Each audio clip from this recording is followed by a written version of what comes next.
Maraming salamat, Maria. And thank you for inviting me here. Ngayon ko lang nalaman na dito sa Ama, ang dami palang gwapo at magaganda. Lalo na yung usherette ko.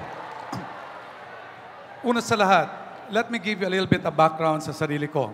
Nag-aral ako sa public school sa probinsya ng Leyte.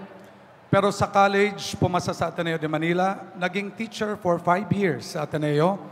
Ewan ko kung anong pumasok sa isip ko, tumakbo bilang gobernador ng probinsya ng Leyte.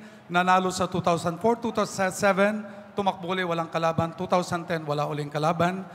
2013, halos kinuha ni Presidente as Secretary of Energy. Ngayon, kung tatanungin nyo, ano ang plataforma ko? Bilang isang implementor ng batas, ang dami kong pwedeng baguhin.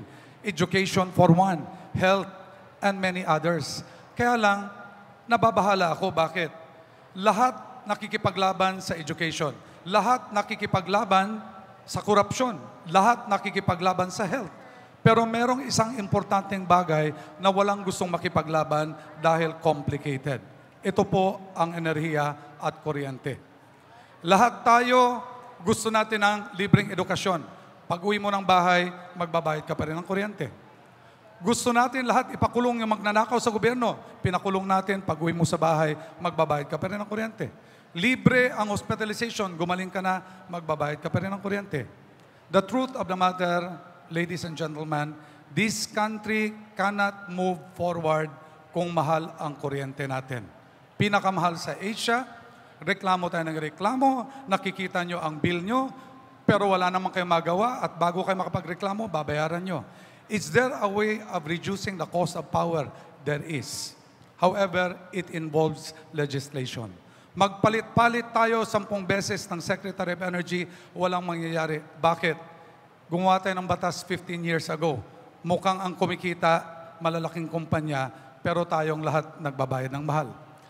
Bakit ako adamant dito? Because I'm also a businessman. I have a call center, BPO, employing 4,000 people. Ang tinuro ko, computer science din. Ang masasabi ko lang, this country cannot move forward. Walang maglo-locate na kumpanya dito kung mahal ang kuryente. Sayang ang pinag-aralan nyo, mag-OFW kayo.